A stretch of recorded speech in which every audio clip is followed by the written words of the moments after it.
Thank you, Mr. President. Thank you, Mr. Minister of Defense. First panel is entitled NATO, How to Deliver. I expect brilliant discussions. We have distinguished panel. Let me welcome the panelists of the first panel. Former Secretary General Anders Fogh Rasmussen, please come on the stage and take the best seat you may wish. Professor Vairavīt Freiberg, please join. Honorable Hajit Sajjan, the Minister of Defense of Canada, welcome. Honorable Hannes Hanso, Minister of Defense of Estonia, welcome. And this panel will be moderated by Professor Žaneta Ozoliņa. Welcome, floor is yours. And yeah.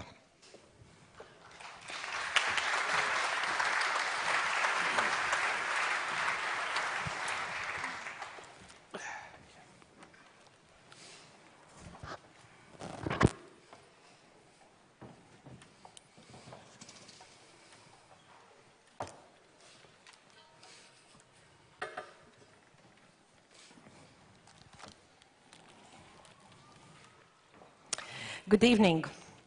It's time to start. Thank you for President and Minister of Defense who gave us so good words of wishes to continue to discuss how NATO delivers.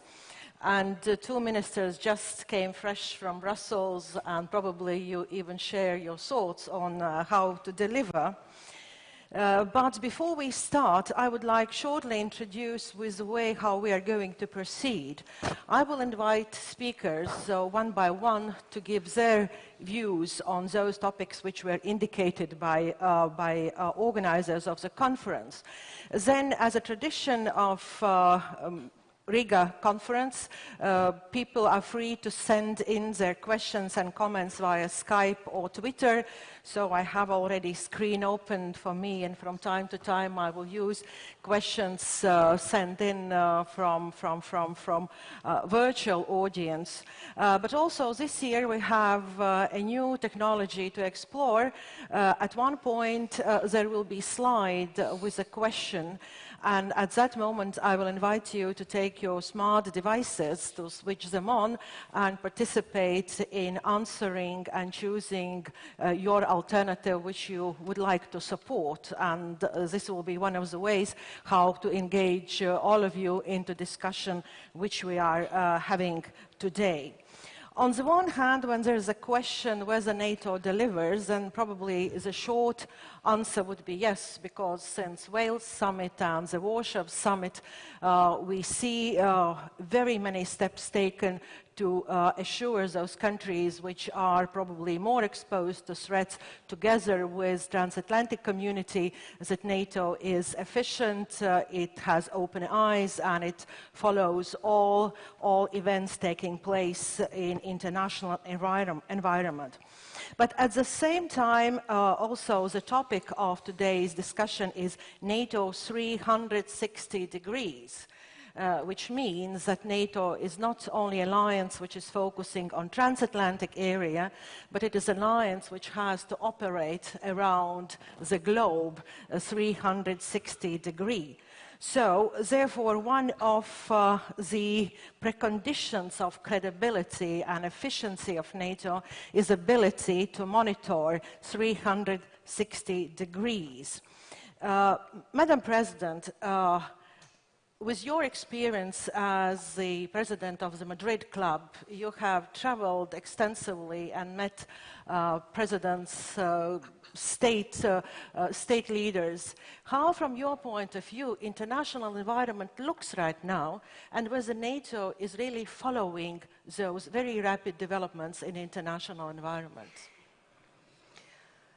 I think we have to remember that NATO is, after all, the North Atlantic Treaty Alliance. It is not a substitute for the United Nations or any other OSCE or international bodies.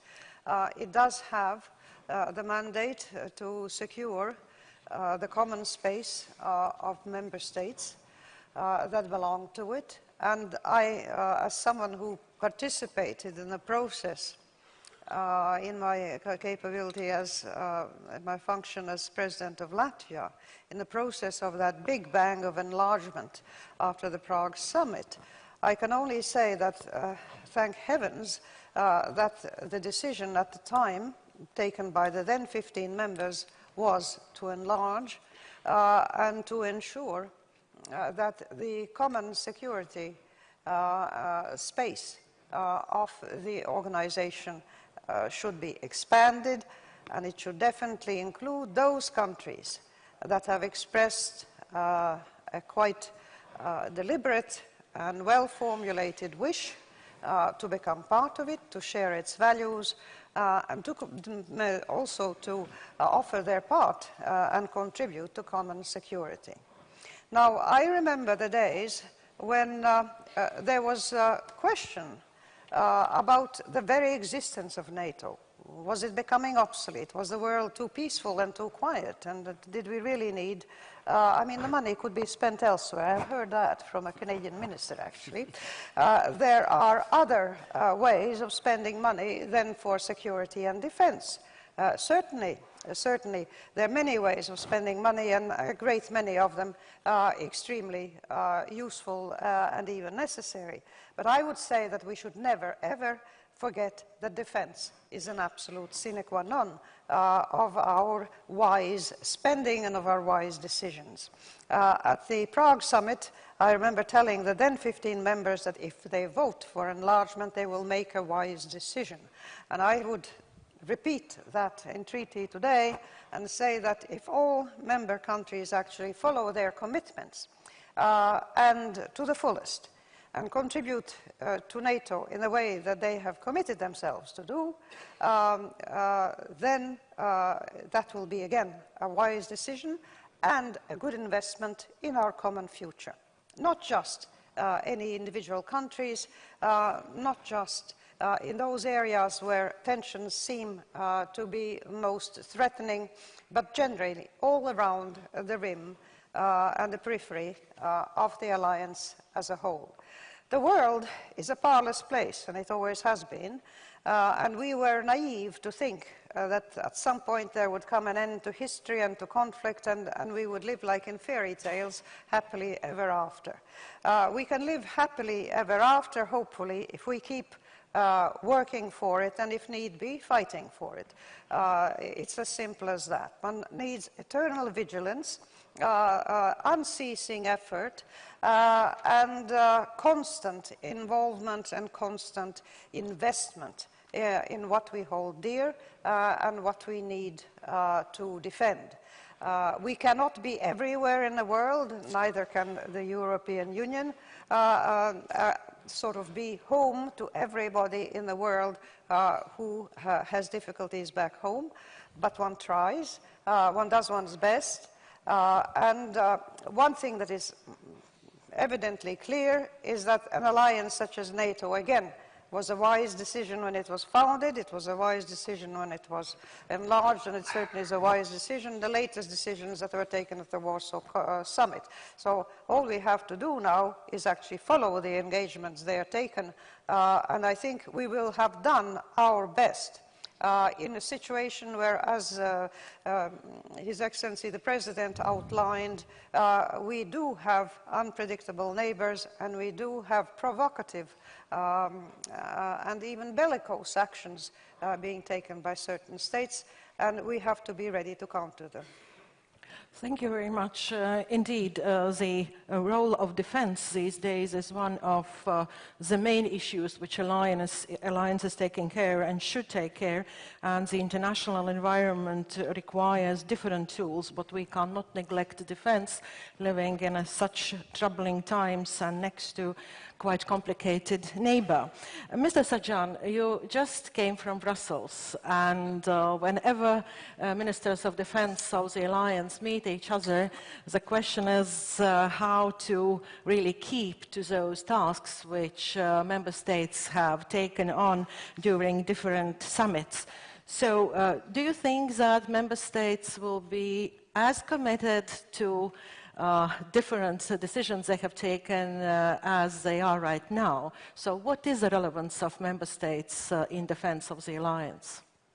I think now, as a new Minister of Defense coming into NATO, And as a former member who served in the military watching, being part of NATO operations, I've gotten to see the impact of decisions that are made at the top and what it can translate into on the ground.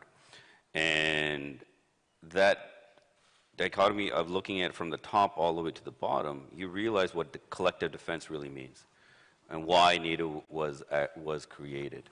It's not just about what we do, our troops do on the ground and the wonderful work that they do. It's about sending a message, and that message that NATO sends of when you have so many nations who come together for a collective defense, who are able to make a decision at the political level, and then have the military leadership plan and execute things. When I came into NATO just very recently last year, I was actually quite impressed with the level of dialogue, the level of conversation, the level of understanding the complexities before us. The challenges right now that we see around the world, whether it's to the east with Russia, whether it's to the south in Africa, and also the greater risk within radical groups, whether it's been the Taliban in Afghanistan or Daesh right now in Iraq. The confidence that NATO gives to its member nations is absolutely important. That solid collective message that we present, when a decision is made, we can turn it into military action very quickly, is what I think is very extremely important. And the enhanced forward presence of the four main battle groups right now is an example of that, where our leaders came together at the Warsaw Summit, made a collective decision, and now turning it into action. That action is being demonstrated and being planned out right now. And once we see it on the ground, that collective message is extremely powerful. And especially when you have multiple nations coming together with four battle groups, it demonstrates far more than what our troops coming together to train. We've seen that on operations, whether it's in Bosnia or in Afghanistan. But that collective message that it sends, especially to Russia, that many nations can come together, have interoperability, and that we can make a decision and turn it into action very quickly, is a message of solidarity. And that's what it means about true collective defense.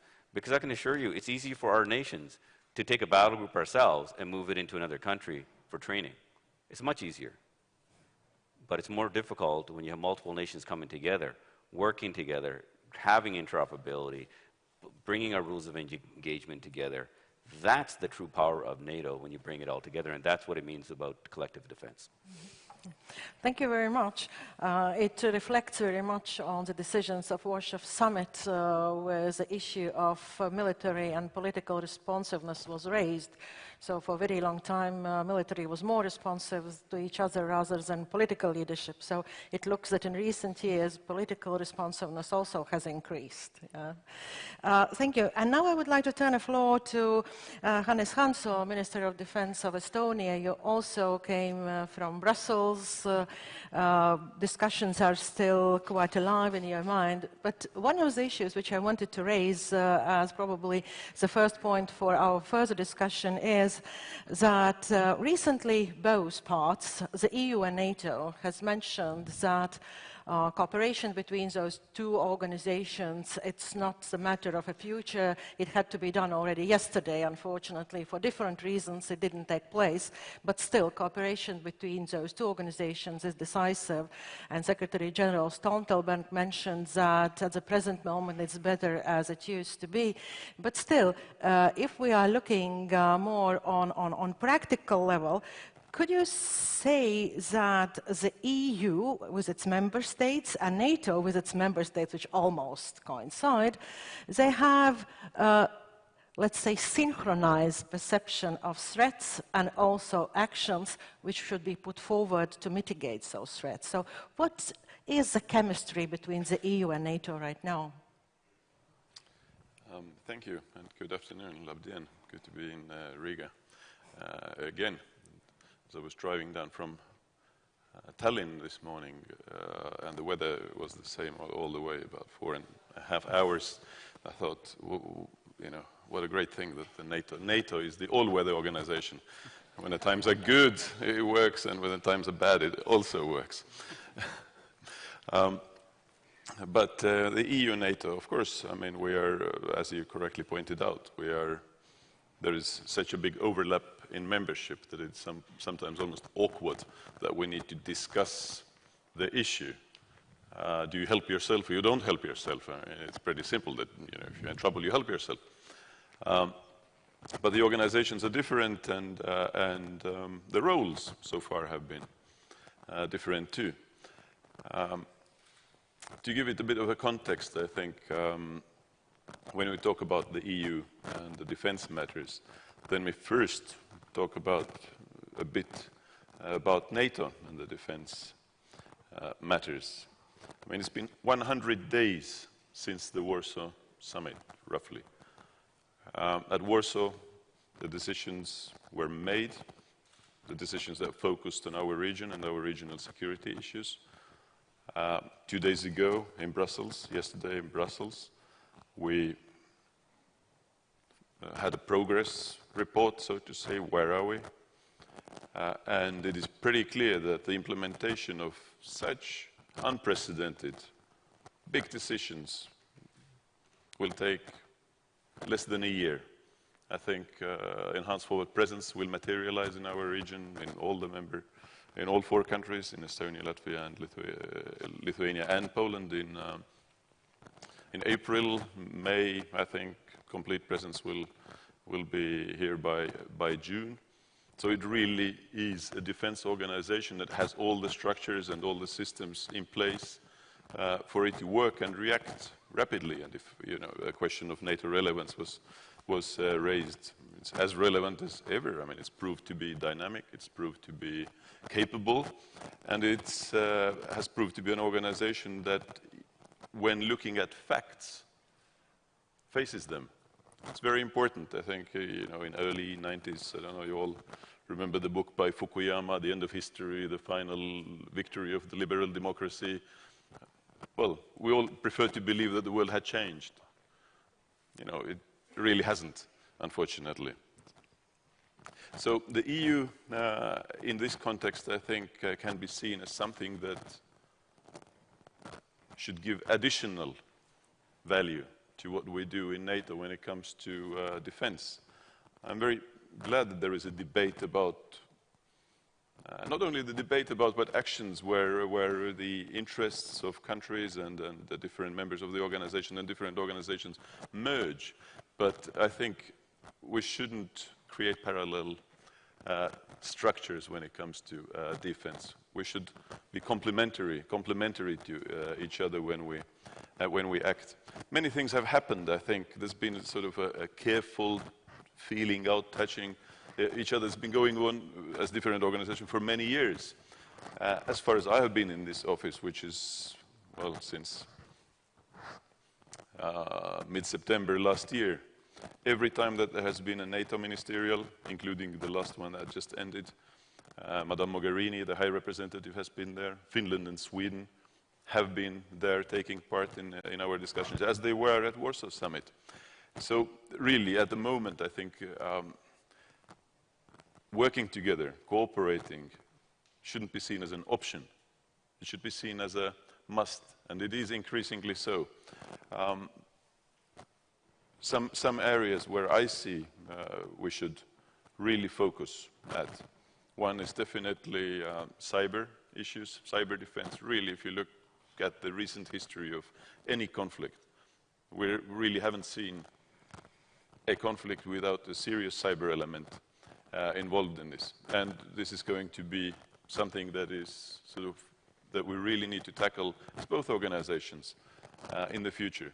Hybrid threats, perhaps organized crimes, perhaps border, focus on our borders, where EU and NATO have again started cooperating quite actively, be it in the Aegean Sea or with the Mediterranean. Some decisions were actually taken yesterday or the day before yesterday to this effect.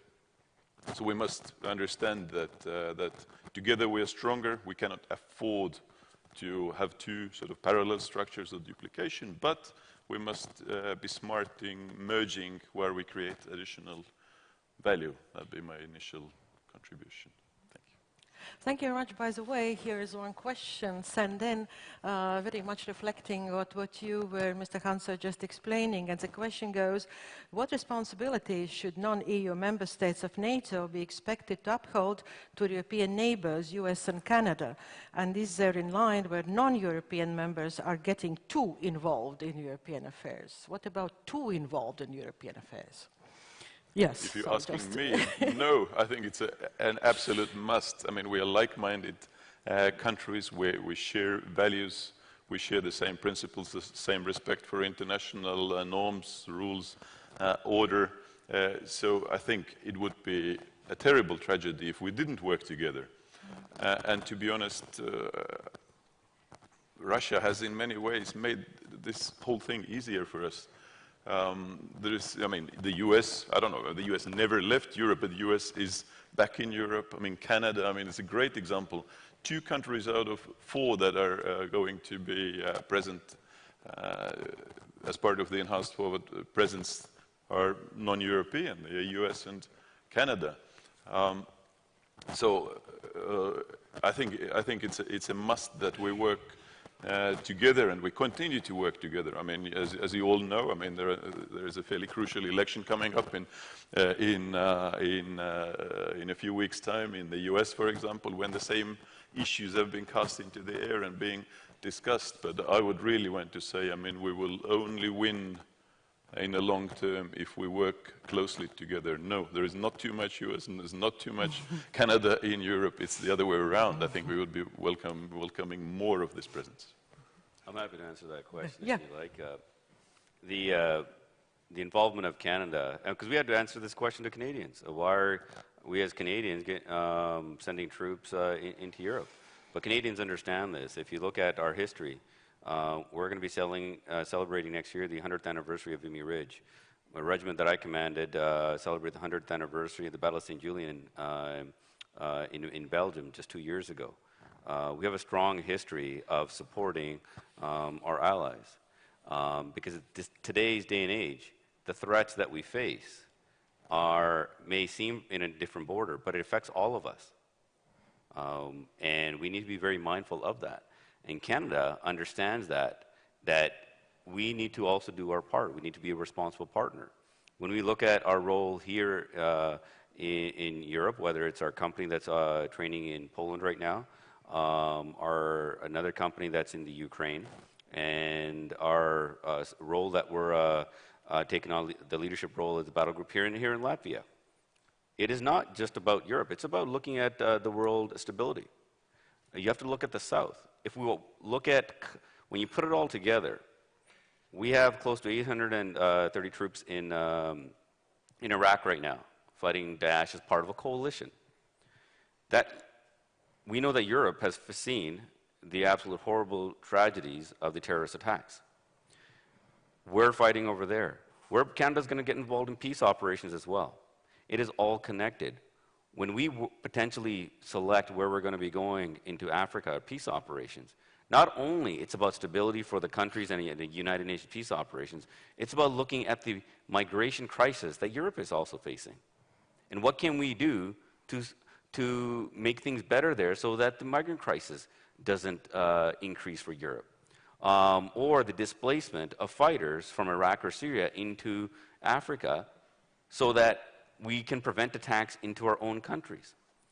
And when Europe is also facing a challenge, we all face a challenge. Our economies are connected.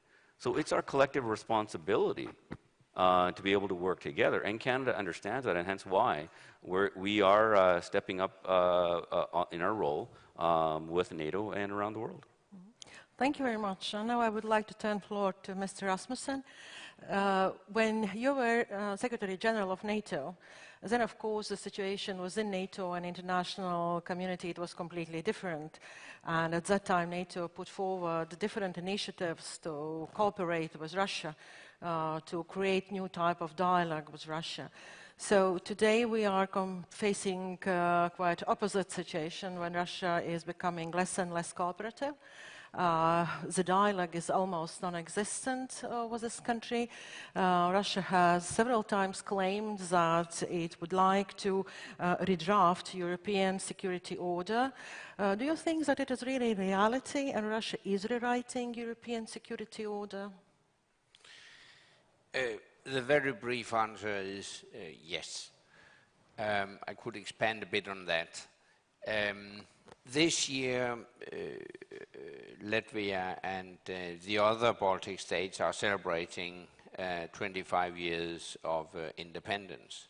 Actually, it's also 25 years ago that I first visited Riga as a very young Minister of Economic Affairs, a few weeks after we had recognized the three Baltic states as new, free and independent European states.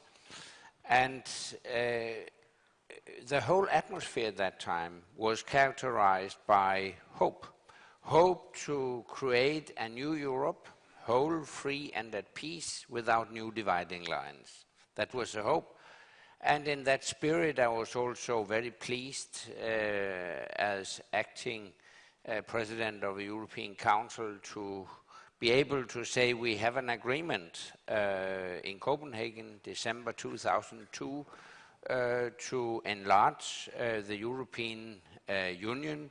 At the Prague summit, as the President mentioned, we had decided also to allow a new big enlargement of NATO. And today, seen retrospectively, we can be very pleased that we took those decisions at that time. Otherwise, I doubt it would have been possible. And today, the three Baltic states, as all other members of NATO, are well protected because of their membership of NATO. And how could NATO then deliver? Firstly, we have to increase NATO presence in the East. Very important decisions have been made in that respect. We took the first steps at the Wales summit, September 2014. Those decisions were implemented at the NATO summit in Warsaw this year.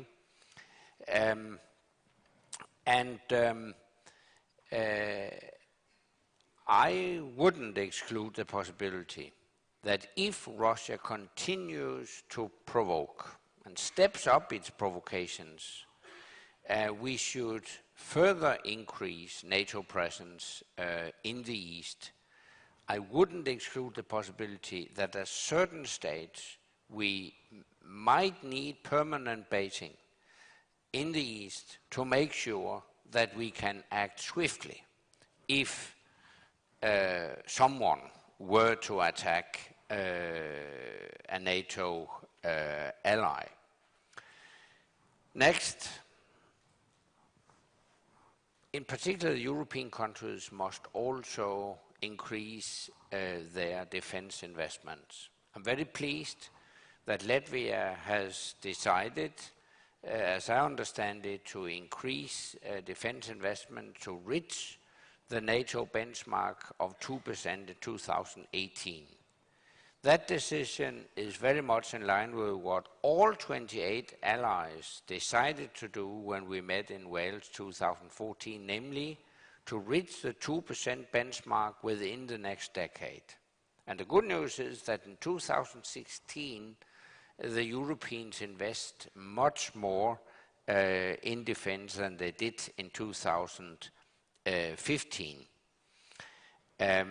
But of course, collective defense is also a question of the will to actually come to the aid of a fellow ally that might be attacked. In that respect, I'm very much concerned about some opinion polls that indicate that in particular in Germany, France and Italy, there is a majority of people against helping For instance, a Baltic ally that might be attacked, that emphasizes the need for determined political leadership to make sure that people understand that this is the essence of NATO. If a NATO ally were to be attacked, and if NATO does not react and invoke Article 5 in that situation, then the organization will cease to exist. It will fade away in irrelevance. This is the essence of NATO.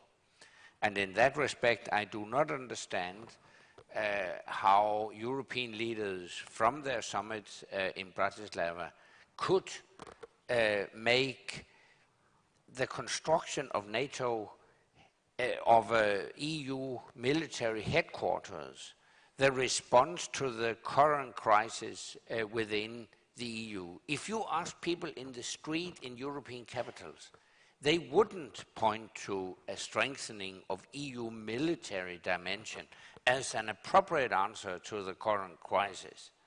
So I really don't understand that if it were to be implemented as is meant to be, it would be wasteful and it would be a duplication of NATO efforts. And then finally, to counter the Russian aggression, we need determined American global leadership. I do hope that after the American elections, we will see an exercise of such more tough-minded American leadership to counter still more aggressive autocratic forces in the world. So I hope by this I have given a clear answer to your question. 25 years ago, we embarked on a journey filled with hope, but today we are faced with some more realism. We have to, unfortunately, realize that the Russian leadership, the current Russian leadership, does not share our vision of a strategic partnership. So Russia has changed from being a strategic partner to being a strategic challenge. Thank you very much. And before turning floor to the audience asking questions, so Mr. Hanso would like to respond, yes? Rather a comment. I have some very brief remarks that we had from NATO statements in the past, just to make sure that we are all on the same page, how the world really has changed. In 2010, when there was a Lisbon summit communique, the NATO stated, NATO-Russia cooperation is of strategic importance, and in light of common security interests, we are determined to build a lasting and inclusive peace together with Russia. 2 years later, we described Russia as a strategic partner. And remember, we even were all really enthusiastically discussing the visa freedom for Russia only a few years ago. What did they do? Annexed Crimea, parts of eastern Ukraine, and in 2014, they named the United States and NATO as a threat to Russia's national security in their official documents. I think it is quite obvious to put this in a context. We had all the goodwill in the world, but unfortunately it didn't work out. And I mean, it is our responsibility to obviously react to these sort of things. And one more thing before, when you asked about the EU role, I think the political unity between NATO and the EU, so we synchronize, we walk the same step, is very important. Unity about, this is value-based decisions. The EU's political message when it comes to renewing the sanctions, and unless Russia fulfills its obligations, it's of crucial value that we do not allow ourselves to, for private or national interest, to overtake the common interest. This goes between the same for the EU and NATO, but also the EU and our transatlantic allies in North America. It's very important that we face the issues together. Mm-hmm. Thank you very much. Now it's time to ask questions. So please our volunteers with microphones. So I see one hand here, and then over there, so already 2 hands. And yeah, 2 here and 1 here. Please, let's start with this question here. Please, could you bring a microphone here? We will take several questions together, then you will respond, and then we'll continue with the next round of questions. And please identify who you are and whom you are asking question. Hamid Lajavardi from any of the panelists that would like to respond. Okay. Europe was built on shared interests and values. Now there's a fissure in both areas, both in interest and in values, which is affecting security issues in Europe. Will the fissures expand or heal over the next few years? Okay, thank you. 2 hands were raised there. Yeah, please. Yes, François Heisbourg. I noted with interest that the EFP would in effect be fully operational by June of next year. In the interval, it is quite possible that the United Kingdom may have triggered Article 50 of the European Union Treaty, and we may find ourselves in the rather strange situation in which 3 of the 4 leadership nations of the EFP are not members of the European Union, and that only 1 EU country would actually be an EFP leader. Would the panelists care to comment? Okay, thank you. Please, microphone here. We will take 3 questions and then ask panelists to respond, and then we will continue with the questions. Yes. Thank you. Masafumi Ishii, I'm Ambassador of Japan to NATO. I was so happy to hear President say, mention the North Korea and the South China Sea as part of the common challenge we are facing with. And it's true, as Canadian Minister said, we are all connected, our economy is connected, we share the same sea and communication that goes through South China Sea. With that in mind, I think it makes sense for NATO to have partners in Asia. Japan is one of them, Australia, New Zealand, South Korea. So I have 2 questions based upon that. First, is NATO really ready to 360 degrees? Which means, are you ready to get involved in what's happening in Asia? And I hope the answer is yes. And if the answer is yes, second question, what are you ready to do in dealing with things like South China Sea? Thank you very much. 3 questions: values, IFP and Brexit, and 360 degrees Asia. So, okay, please. Ladies and gentlemen, the question of values has been coming up a great deal, and we find that the values of the West are being put into question by any number of actors. Daesh or ISIL consider Europe, and I think North America as well, as the embodiments of evil, of godlessness and immorality. The same rhetoric, curiously enough, is being picked up both by President Putin and many of his closest collaborators. It's a very strange idea. One seems to be ready to attack this, if you like, this fortress Europe on the very foundations on which it was built, which are humanistic values, the ones of the Enlightenment, the ones of the French Revolution, the ones that sent American and Canadian soldiers to die in Flanders fields in the First World War and the Second World War. On the 11th of November, we'll be commemorating that commitment, and it is long-standing. It's lasted for over a century. Europeans themselves, in many ways, are being prodded and encouraged, and if you like, the fans, they're sort of fanning of flames of discontent, of people who are discontent because of economic reasons, because of the economic crisis, about their job security, about their old age pensions. Social problems in many ways are being displaced into a completely different level, more abstract if you like, but also more fundamental in what it means for society. And I think that when we talk about security and defense, we naturally think of NATO as a body that provides that in the traditional military understanding. But Mr. Hans already mentioned the cyber security as a crucially important aspect, and I think the information space is linked to that. And we live in this, some even call a post-information world, where narratives about what actually happened, narratives about what is true and what is not true, what is right and what is wrong, are being manipulated in the most shameless way.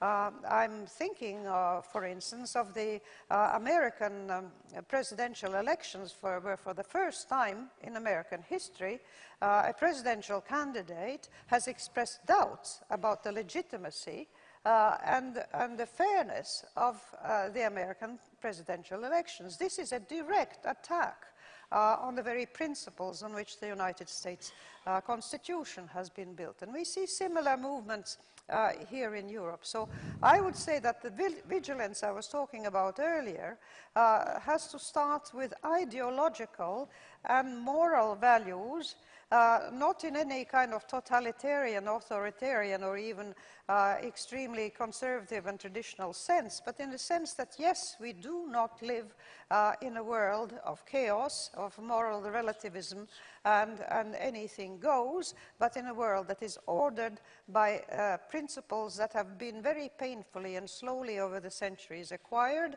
and that we do have to maintain and that we do have to develop. Thank you.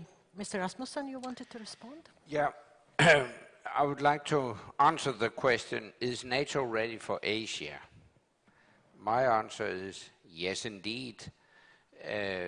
We adopted a new strategic concept in 2010, according to which NATO has 3 core tasks. One, of course, is territorial defense.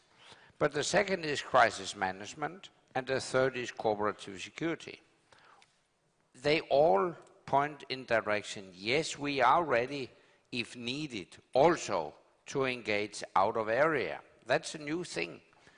We have done so already. We did it in Afghanistan. We have done so in Libya. And further back, we actually also operated out of area in the Balkans. So it's nothing new in that respect. Of course, NATO should not travel around the world to seek conflicts that we can solve. Of course not. NATO should be focused on territorial defense at home. When we engaged in Afghanistan, it was an expanded territorial defense because it was to protect our societies against terrorism originating from Afghanistan. Libya could be argued exactly the same way. But furthermore, I would say, NATO should also be prepared to engage out of area because the US has a global responsibility. Actually, the world needs a policeman. That policeman, I can't see any other candidate to exercise those duties than the United States. But the United States should, of course, not be alone. They should be assisted. Among others, the Europeans should assist the US. So my answer is clearly yes, we should be ready. And then you also asked, what could NATO then do? Well, that will very much depend on the situation. In Afghanistan, we deployed land troops. In Libya, we conducted an air operation.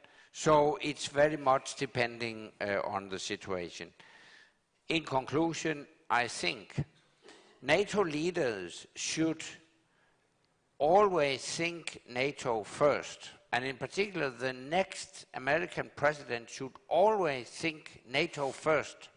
There's been too much reluctance in recent years to actually use NATO. And it's like with your own limbs. If they're not used, then they will lose their force. Maybe they will not be there when you need them. So, of course, NATO should be used much more than NATO has been in the past. Thank you very much, Mr. Hanso. And then Mr. Sajan. So this Brexit issue and leadership in IFP is still pending to be answered. Thank you. Having spent a good number of years in China, and putting this in a Russia context, I remember an old Chinese proverb saying that it is easier to get on the tiger than off the tiger. And I think it characterizes quite well what is happening in Russia right now. There is a regime that has the only legitimacy left, that derives its legitimacy from confrontation. And it's very easy to get off that tiger.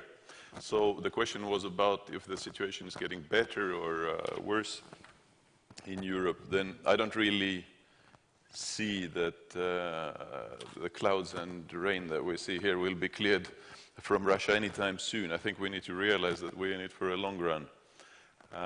And also in that context, the Warsaw decisions certainly shouldn't be seen as the end of the road.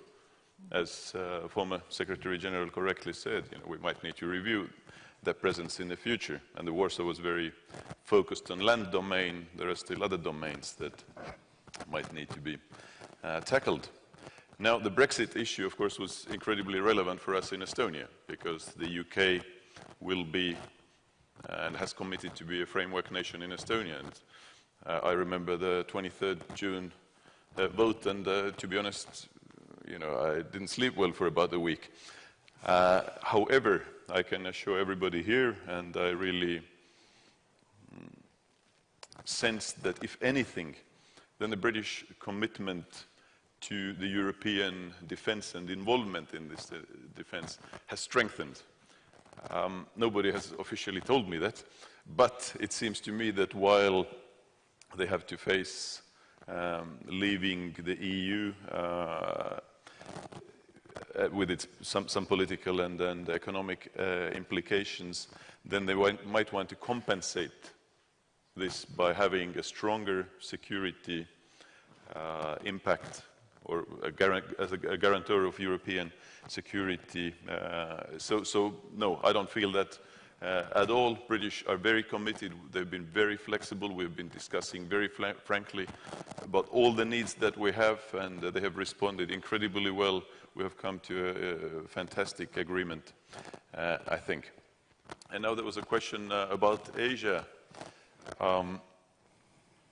There's something that we need to realize, I think, when we discuss what Russia is doing and what threat it represents in today's world. We tend to tackle this here, on a regional basis. We feel the threat, the aggression and this provocative, non-transparent, unpredictable behavior, sort of that has formed a pattern of behavior. 2008 Georgia, then 2014 Crimea and eastern Ukraine. But in fact, it has much wider implications. And wider implications in terms, if we do accept what Russia is doing, we slowly forget about it. We return to the business as usual. Okay, it happened, so let's get back to the business as usual. There'll be other countries watching, and it's very relevant for East Asia. A member of a United Nations Security Council, a nuclear state, there's which does things simply because it can. The whole international order as we know it will crumble. So it is very important that we stay very focused on maintaining that unity, and also between Japan, New Zealand, Australia, and Europe and NATO, definitely. Thank you very much. Mr. Sajan, your response to questions. Well, in terms of the EU and the fissures, I can't really get into those, nor can I even talk about the U.S. elections. I'm not going to be commenting as a representative of the Canadian government. But what I will discuss is radical ideology. And the reason I say radical ideology, Daesh is the flavor group of the day.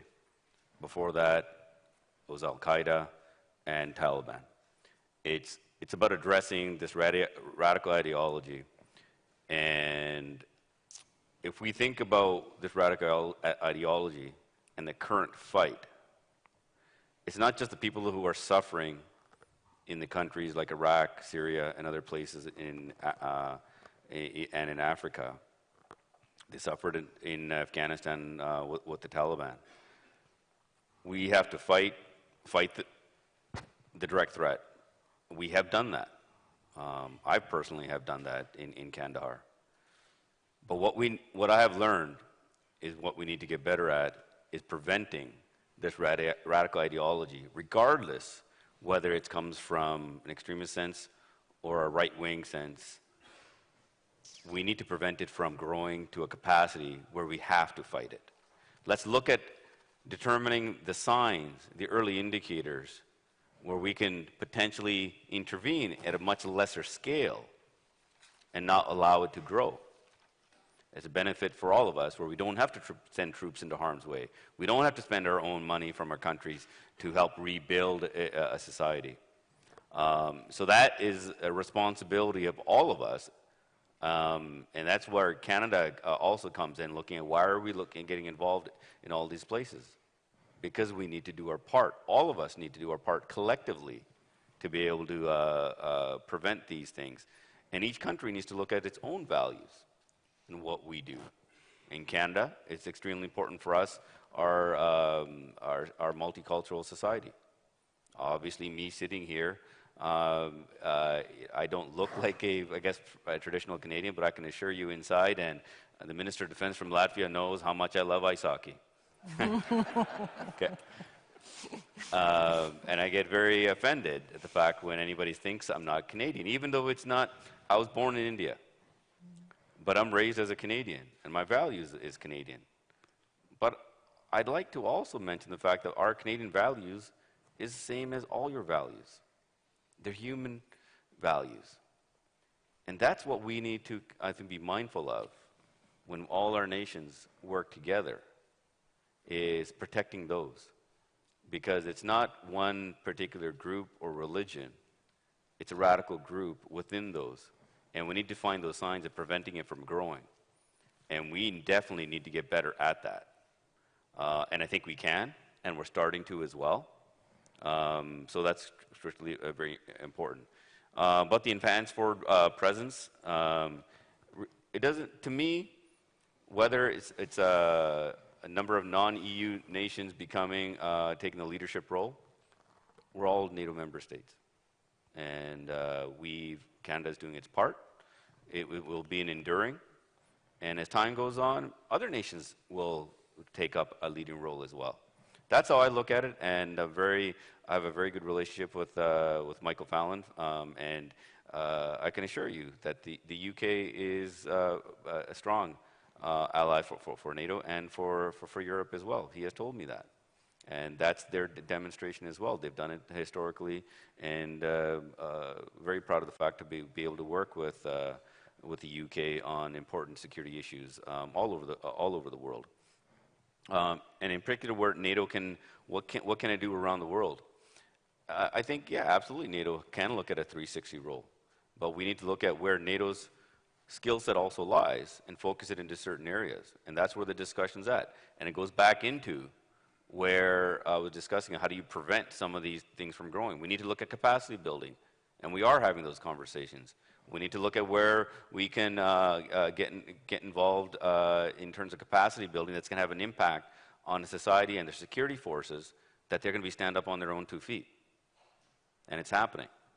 So NATO can play a role, but at the same time, it needs to be mindful of where it can have the best impact as well. And right now, those discussions are going on on a global context. But we have Russia's aggression right now to directly deal with as well. And I'm hopeful with the enhanced forward presence and the leadership role that all the NATO nations are coming together collectively, that the message of deterrence, what the real message is to come back to the table of dialogue, de-escalate, and be a responsible partner in the world. That's that message. Will it happen immediately? I don't know. I'm hopeful. But if it doesn't, NATO will always be there for a collective defense. Thank you. Thank you very much. Now we can proceed to the next round of questions. So there were two. Klaus Wittmann will be the first. Please here. No. First is here. Thank you. And then here, please.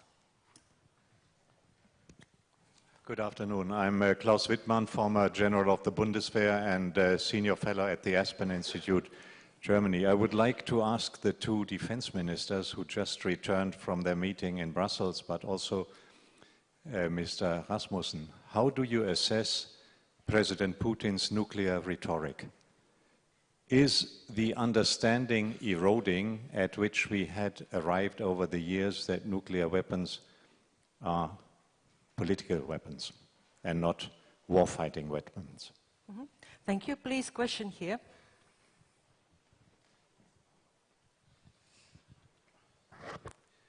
Michał Baranowski, I'm a director of the Warsaw office of the German Marshall Fund of the United States. Thank you for this fascinating conversation. I have one political and one military question.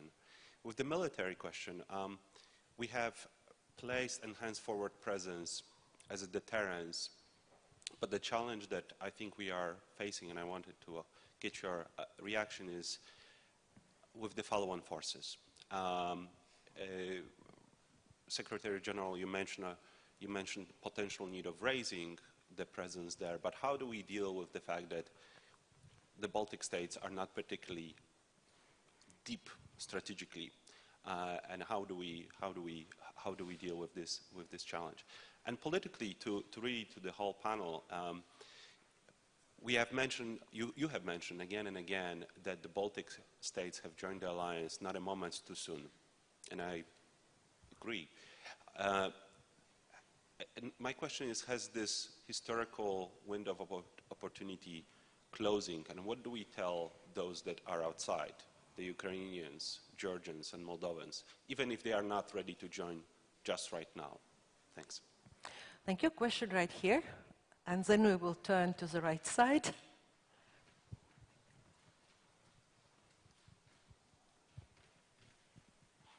Yeah.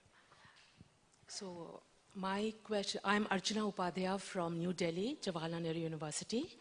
My question to the esteemed panelists is on what is the NATO's take on global security threats emanating from South Asia? In this context, particularly, I would like to point at global terrorism with distinct imprints from Pakistan and nuclear proliferation, again having footprints from both China and Pakistan. In my view, the situation and the context already exists for NATO to be taking a proactive role on the kind of challenges, global challenges emanating from South Asia. Thank you. Thank you very much. We can take a couple of questions here, in the beginning, and then lady over there, and then we will continue again. Otherwise, there will be too many questions. Thank you. Anton LaGuardia from The Economist. I have two questions. One is, has the time come for NATO to take the 2% limit seriously? Most members are still below that. Should NATO impose consequences on members who do not meet that threshold? And on the non-military side, we heard the panelists talk about the threat on the cyber front, on the information front. What should NATO be doing on those two fronts, which is perhaps the most persistent threat? Thank you. And one more question over there, ladies there. I will come back to the rest of the questions in the next round. Thank you. My name is Liisa Past, and I'm with the NATO Cooperative Cyber Defense Center of Excellence in Tallinn. So to follow up on the previous question, and both to President Victor Freiberg and Minister Hans having mentioned cyber, it's clear that Wales Summit already said that collective defense applies in cyber. It's also clear that then this year Warsaw Summit declared it a domain of military operation next to sea, land and air. However, if we look at nations, they're doing a lot, but there's very little alliance response from NATO. There's some information sharing, but few setups of routines. there's a mutually assured reassurance of prioritization, but we need to be an equal domain. Cyber needs to have a command structure, it needs to have doctrine, and there's very little that we're seeing the alliance actually do. How should we move forward, and how should the alliance move forward to actually populate this domain of operations and military actions to be equal to the other three domains? Thank you very much. So quite a long list of questions. Putin, nuclear rhetorics, Baltic strategic issue, NATO further enlargement, NATO reaction to global threats, 2% of defense spending taken seriously, and cybersecurity. So, ladies and gentlemen, who will start? Okay, please, Mr. Hanser. Thank you. Many questions indeed, but it is always a pleasure when the crowd is proactive. You know, sometimes I go to schools to speak to kids, and then the teachers ask me questions. Yeah, nuclear rhetoric. It's not only the rhetoric that we see, but we also see a serious nuclear posturing by Russia. And to be honest, over the recent years, it's become sort of a routine part of their behavior. There are people who know better, of course, but I'm sure Russians make sure that people who need to know better, they know. We've even seen nuclear sort of triads, land, sea, air components being exercised in the month of August in their totality. You know, Kafka's 2016, we witnessed the whole thing being played out, plus all the the strategic bombers that are nuclear capable being flown across the Atlantic, and so on and so forth.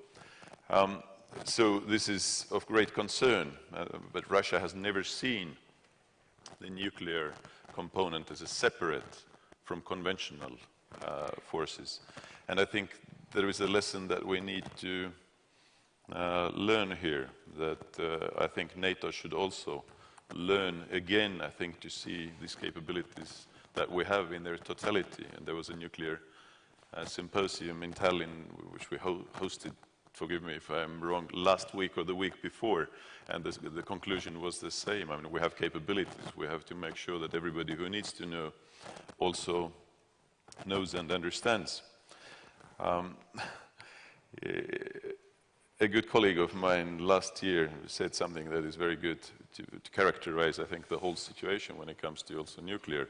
And also our Canadian colleague here mentioned ice hockey, that, you know, Putin likes to play ice hockey. In his birthday last year, I think 7th of October, he scored 6 or 7 or 8 or 9 goals against professionals. You know? and my colleague, when talking about NATO, said, look, you know, Russia plays aggressive ice hockey. We cannot counter it by figure skating, which is a very eloquent way of putting it. Now, 2% issue. Of course, I'm in the best position of, I think, all the speakers here. In Estonia, we have done the 2% spending now for a good number of years. And I think we are really looking at it not as a ceiling, but as a bottom line. And Putin has made our life in a way easier. There's no debate about the 2% need any longer, at least. You know, we have 3 parties in the coalition, we have 3 in the opposition in the parliament. Nobody questions the need to spend on defense. And in fact, next year, we are spending something to the tune of 2.17% of the GDP on defense, which is quite sizable. And I think we should really open a debate, a serious debate in Estonia about how to increase.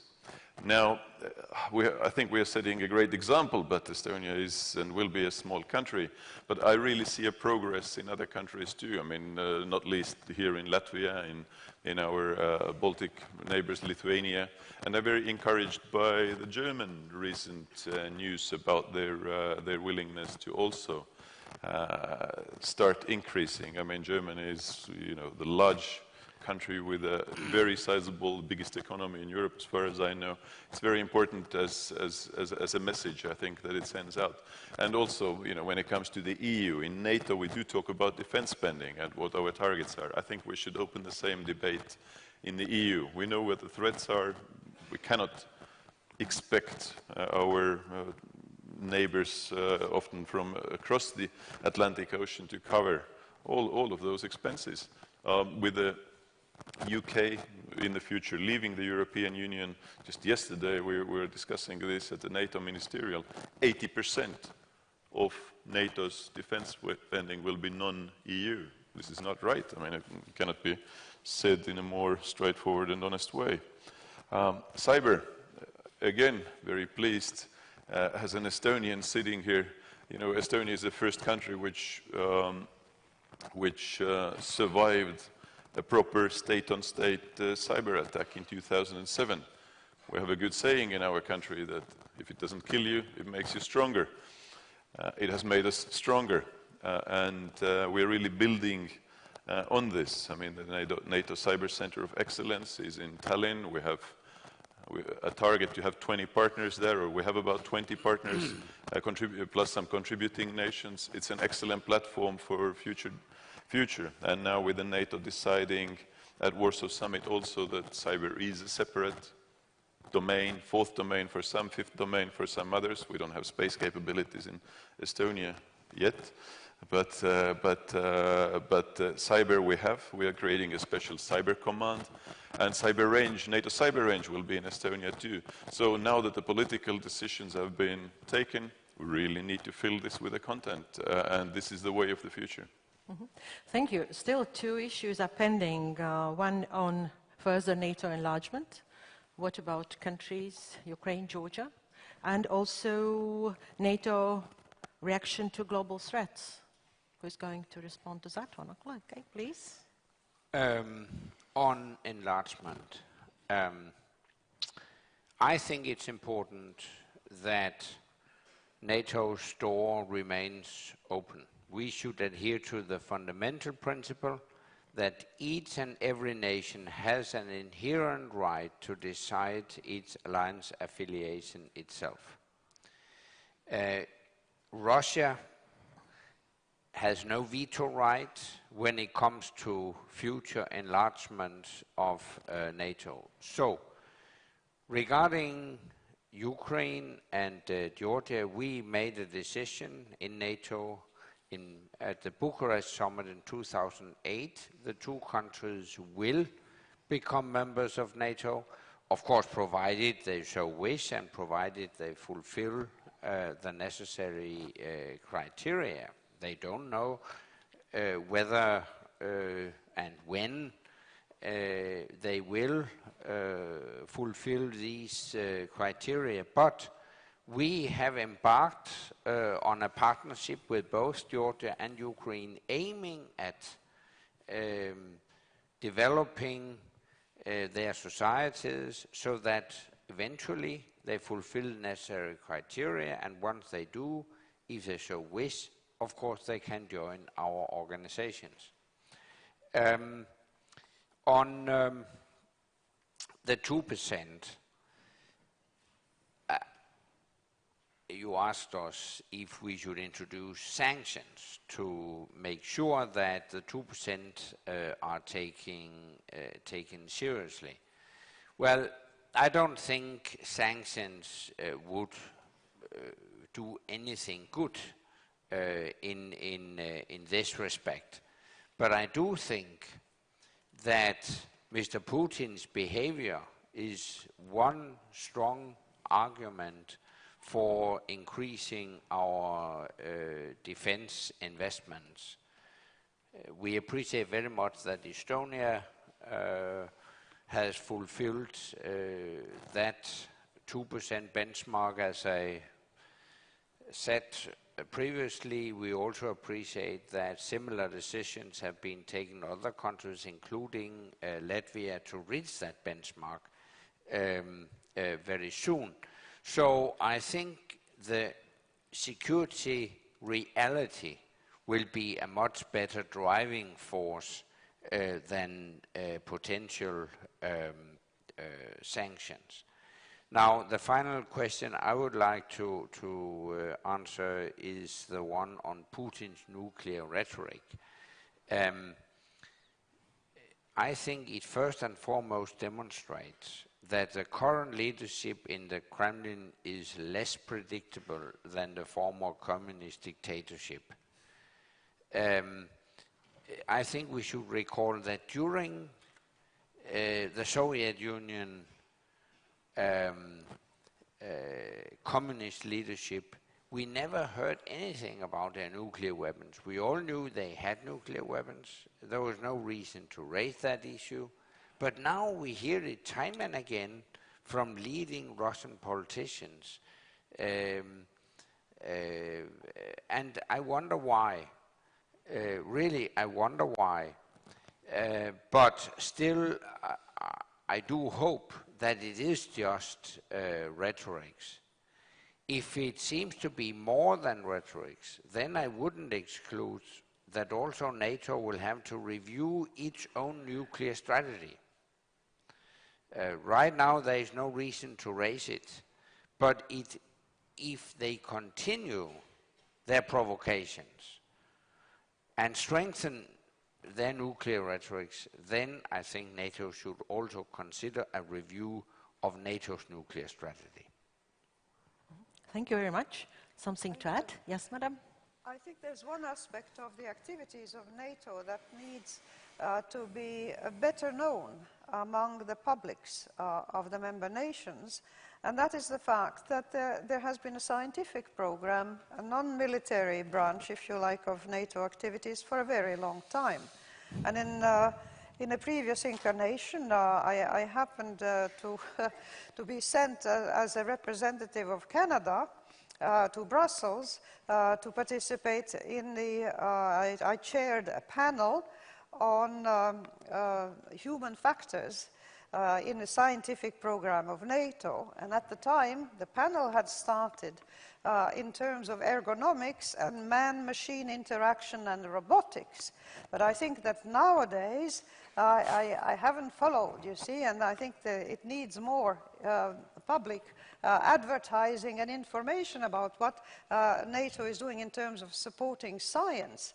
There's, I think, man-machine interaction is superseded now by man-man interaction and the fight of ideas, and misinformation and disinformation, and the putting in doubt even people's faith in their institutions, in their values, in their own abilities. This saber rattling is a way of intimidating people. It's all part, I think, of a strategy of playing to the weaknesses of whom you perceive as your opponents, and trying to derive benefit from it. I think both the art of war of the ancient Chinese and Clausewitz and everything else, in many ways, we can see certain leaders having read these and misapplying some of the principles. And there's really a whole job to do for part of this. I don't know whether it should be part of the 2% or how it is calculated, but that NATO should put effort in supporting studies, not just at the cyber level, but information and misinformation and disinformation in a very, very serious way. I think that would be an important contribution to its strength and to the strengths of the populations composing it. Thank you very much. Mr. Sajan? Yeah, there's one question that wasn't answered about the terrorist threats and within also the Asia Pacific. I think NATO is also directly and indirectly already involved in dealing with terrorist threats. Directly in Afghanistan right now with the current mission of training the Afghan forces, and it was a far more direct in Afghanistan even earlier on. Plus some of the capacity building work that's is being looked at in places like Iraq and other parts of the world. Keep in mind, at the same time, within NATO and other member states are part of the coalition, the direct fight against terrorism. And dealing with terrorism at their source also has an indirect positive impact for other areas as well. If we can deal with it and prevent the displacement of going into foreign fighters returning back to their home nations, is a benefit to those nations as well. But also keep in mind, when we look at the challenges within the Asia Pacific, and whether you're talking about Abu Sayyaf, an individual country has its own way of dealing with it as well, and they have their own, let's put it this way, ideas on how they want to have it dealt with, and may not want a direct help either. For example, in the Philippines, there's been a certain talk about that, where the U.S. has done a lot of work in the Philippines. So it comes, when putting this all together, NATO, yes, they can do things, but at the same time, you have to look at what the other nations' willingness is also. But we can deal with the direct threat at the source, and that's something that we are doing and looking at in many different ways as well. Thank you very much. Before we go for the next round of questions, I just wanted to inform you that organizers of the conference allowed us to proceed a little bit longer since we started our panel later, so therefore coffee break will be slightly later. But now we can take the next round of questions. There was one in the back, and then we will turn to that side, and this would be actually the end of the question session. Here, one in the middle, please.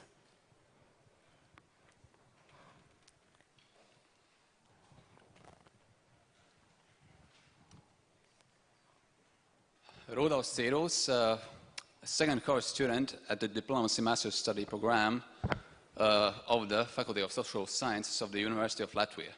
Seeing in the current weaknesses in the transatlantic space, for example, the Brexit and the actions of Turkey, which soon after that went back to Russia as its ally, should we really pursue these military active policies towards Russia?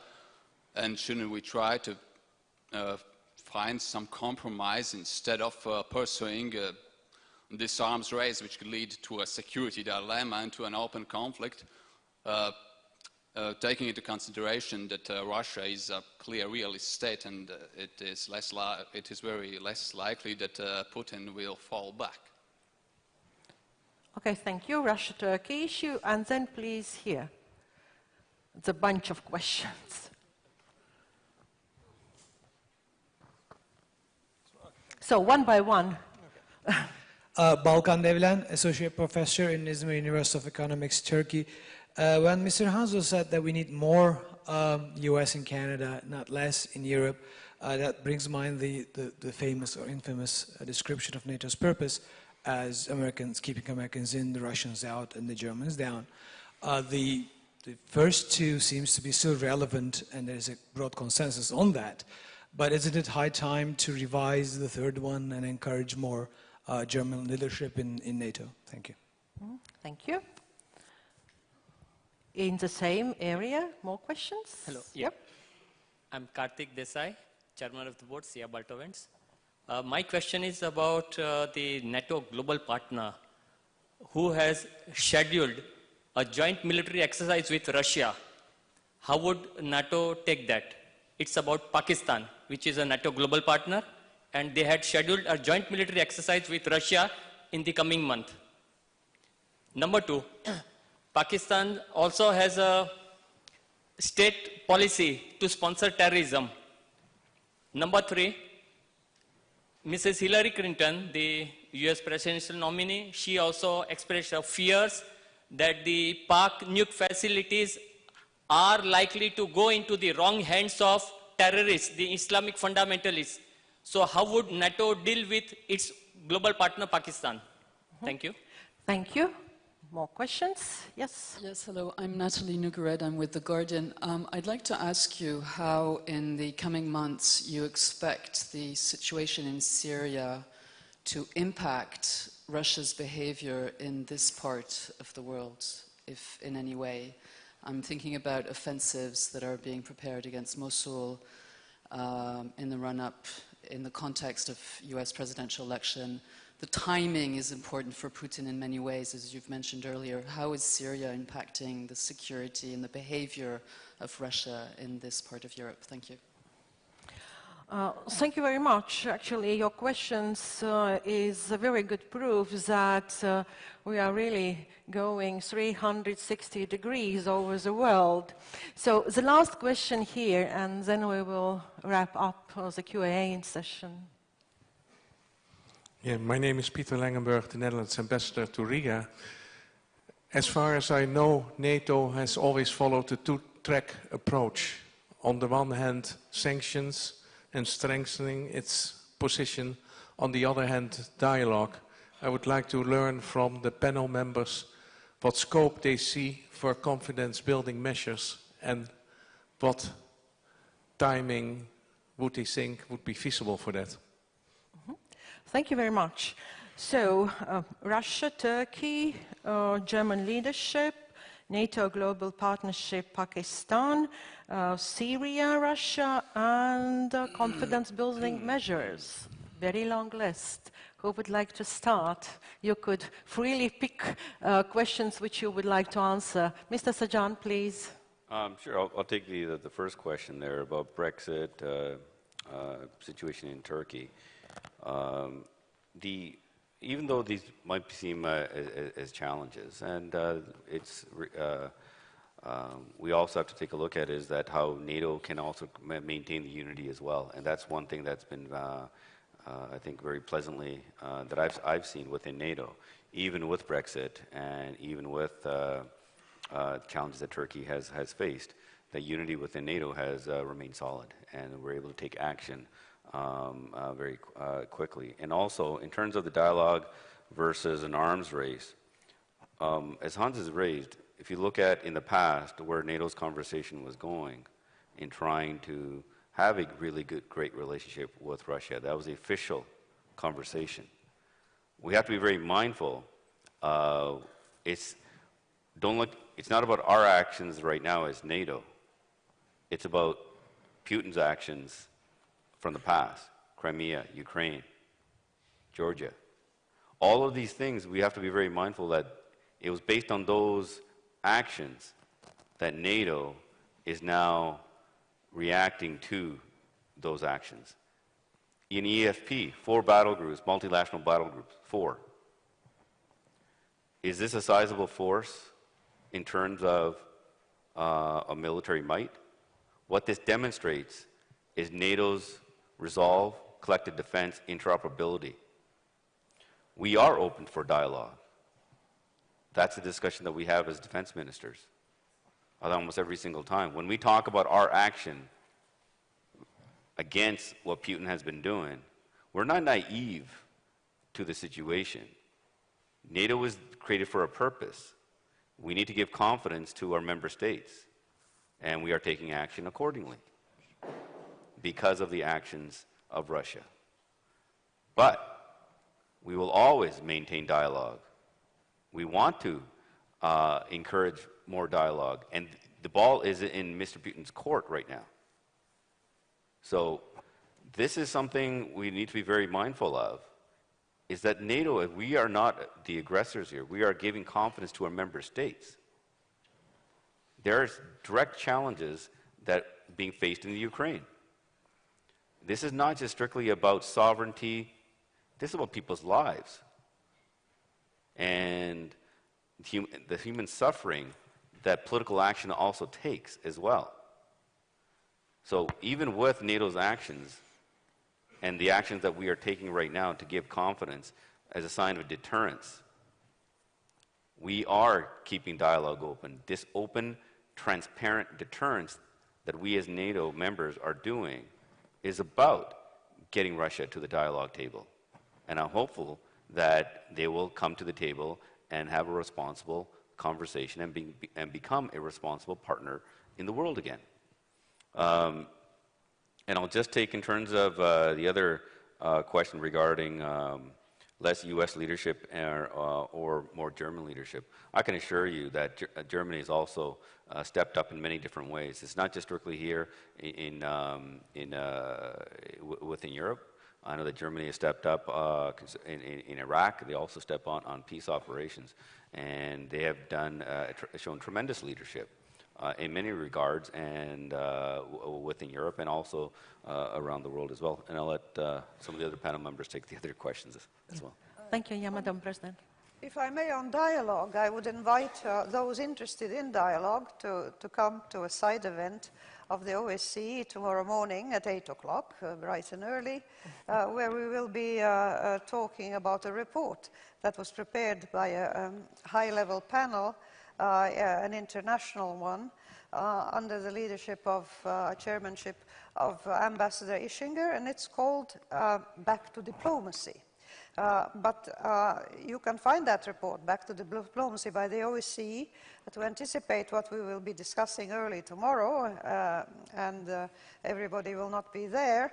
The idea is to, of course, continue engaging, just like the Canadian Minister of Defence has been saying. There has been a continuous effort. I remember a colleague of Mr. Rasmussen's being so pleased that Russia was sitting at the NATO-Russia Council between Spain and Portugal. Of course, Russia was not really pleased about that. That is the problem. But that report is worth looking up, and it's on the internet, because what you will see there is that we had 12 panel members from different countries, including Kazakhstan, who abstained, and we had a Russian member who dissented, and actually there are 2 or 3 narratives in that report which describe this crisis in Ukraine, how it came about, what it means, and what can be done about it. And our Russian colleague Sergei Karaganov explicitly asked for us to include a completely different version and a completely different narrative about the relations between the West in general and Russia since 1991. And the gap is so wide that it truly is very striking, and that the student from the University of Latvia, I wasn't sure I quite caught the logic of his presentation. He seemed to say, here we have Russia arming, increasing its armaments, invading countries, rattling nuclear swords, and our response to that is to do nothing and hope that they will stop. That doesn't sound logical to me. I think there's 2 things we have to do. We have to convince Russia of the ability of NATO and generally other actors, if you like, involved, to withstand any kind of provocations or aggressions, and to stand firm on certain lines beyond which it will not accept going. And at the same time, yes, to engage in dialogue, but to engage in a dialogue from strength, because dialogue from weakness is lost in advance, and you're never going to get anywhere. But I will see you tomorrow at 8. Yeah, thank you. Thank you very much. Mr. Rasmussen. Yeah, shortly. Yes, we need a stronger German engagement. They have the financial resources, and I think it would be appreciated if the Germans also translated that into a stronger military engagement. Secondly, on Syria, I think the Russian acts on Aleppo are outrageous, and they should have consequences, which lead me to my 3rd point. Speaking about confidence-building measures and how can we engage Russia in a constructive cooperation and dialogue, I think it's important to understand the psychology of Mr. Putin. As much as Mr. Putin loves this strongman image, and you remember how he's depicted with his black judo belt, he is hunting dangerous bears in Siberia, often shirtless, etc. So as much as he loves that strongman image, he also respects a firm stance and the power or the language of power when he meets it. He considers concessions and appeasement weaknesses that can be exploited. So, my conclusion is, after many encounters with Mr. Putin, that the best way to convince him and the Russians that they should engage in constructive cooperation instead of pursuing confrontation is, firstly, to demonstrate a very firm stance. And in concrete terms, here and now, we should strengthen the sanctions against Russia, also taking into account their outrageous behavior in Syria.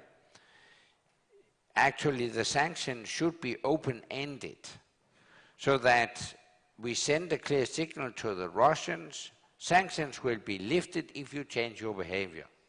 But at least a first step in that direction could be that the European Union extends its sanctions for 12 months instead of the current 6 months.